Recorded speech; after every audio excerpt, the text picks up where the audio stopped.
అస్మద్గురుభ్యో నమః. పరమేశ్వరుని దివ్యపాద పద్మాలకు నమస్కారం చేసుకుంటూ వీడియోలోకి వెళ్ళిపోదాం. వైశాఖ మాసం మాధవ మాసం అంటారు అని చెప్పుకుందాం. అయిపోయింది. ఇప్పుడు జ్యేష్ఠ మాసం ప్రారంభమవుతోంది. ఇవాళ నుంచే. కాకపోతే సూర్యోదయానికి బుధవారం నుంచి ఉంది కాబట్టి బుధవారం నుంచి జ్యేష్ఠ మాసం ప్రారంభమవుతోంది అని చెప్పుకుంటాం. జూన్ 25వ తారీఖు దాకా ఉంటుంది.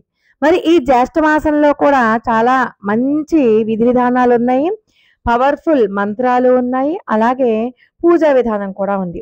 జ్యేష్ఠ మాసంలో విష్ణుదేవుని యొక్క పాద పద్మాల నిండే గంగాదేవి ఆవిర్భవించింది కాబట్టి ఆ జ్యేష్ఠ మాసంలో వచ్చే దశమి నాడు గంగా దశపాపహర దశమి అంటారు దాన్ని.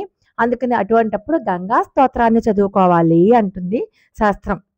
ఈ జ్యేష్ఠ మాసంలోనే శనిదేవుడు కూడా జన్మించారు. ఈ జ్యేష్ఠ మాసంలోనే శ్రీరామచంద్రమూర్తి ఆంజనేయ స్వామి వారిని కూడా కలిశారు కాబట్టి జ్యేష్ఠ మాసానికి చాలా విశిష్టత ఉంది. జ్యేష్ఠ మాసంలో ఎక్కువగా మనం ఏది చేసినా కూడా అనంతమైనటువంటి ఫలితం వస్తుంది. కానీ ఒక్క విషయం గుర్తుపెట్టుకోవాలి, పూజలో మనం దీపారాధన చేస్తాం కదా, ఆ దీపారాధన చేసేటప్పుడు మాత్రం 5 ఒత్తుల దీపాన్ని వెలిగించండి. ఆర్థిక సమస్యలన్నీ తొలగిపోతాయి. అంతేకాదు వీలైతే జ్యేష్ఠ మాసం అంతా కూడా పిండి దీపారాధన చేయండి. ప్రతిరోజు పిండి దీపారాధన చేయడానికి ప్రయత్నం చేయండి. ఒకవేళ ప్రతిరోజు పిండి దీపారాధన కనుక చేయలేకపోతే కనీసం వరుసగా 11 రోజుల పాటు చేయండి.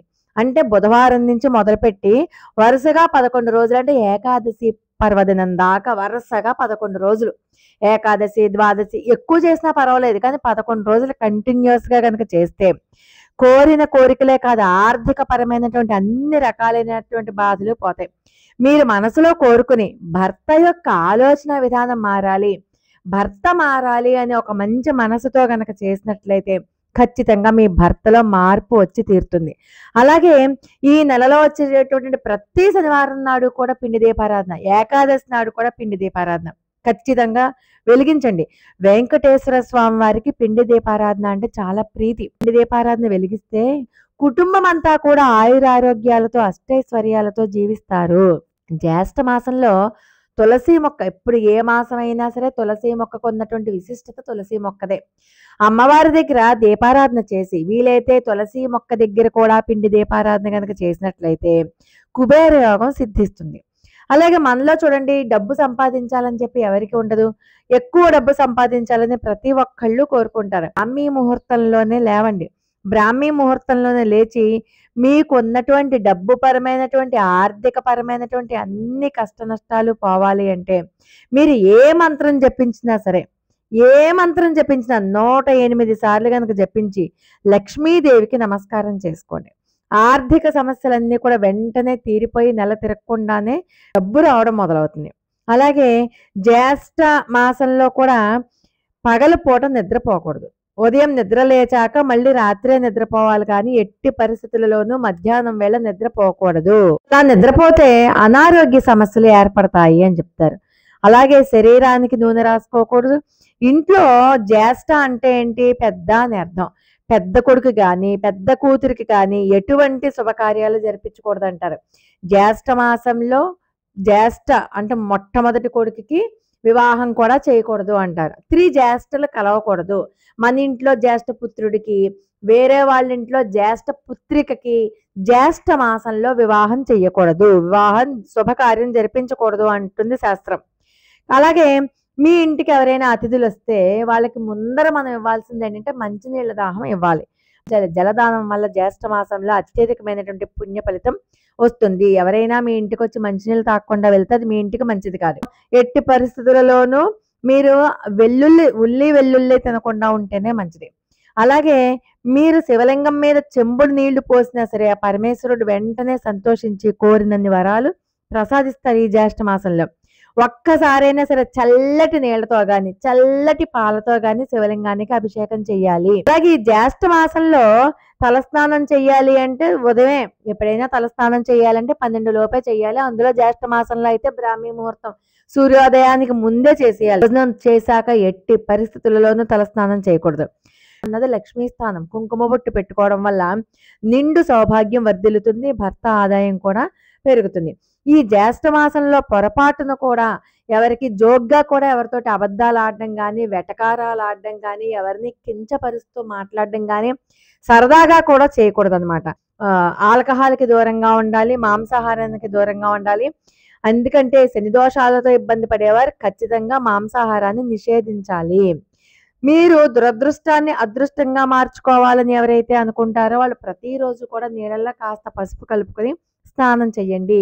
ఇల్లంతా కూడా సాల్ట్ వాటర్‌తో మాప్ పెట్టుకోండి. సాల్ట్ వాటర్‌తో మాప్ పెట్టుకుంటే ఖచ్చితంగా మీకు ఇంట్లో ఉన్నటువంటి నెగెటివ్ ఎనర్జీ పోతుంది. పశువులకి, పక్షులకి వీలైనంత ఆహారం ఇవ్వడానికి ప్రయత్నం చేయండి. ఎందుకంటే దేవతలందరికీ వాహనాలు పశువులే, పక్షులే.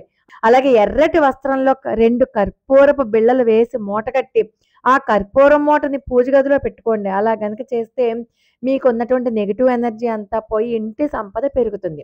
జ్యేష్ఠ మాసం అంటేనే కోరికలు తీర్చే మాసం. వామనుని ఎక్కువ పూజించాలి జ్యేష్ఠ మాసంలో. విష్ణు స్వరూపమైనటువంటి వామనావతార కథను వినండి జ్యేష్ఠ మాసంలో.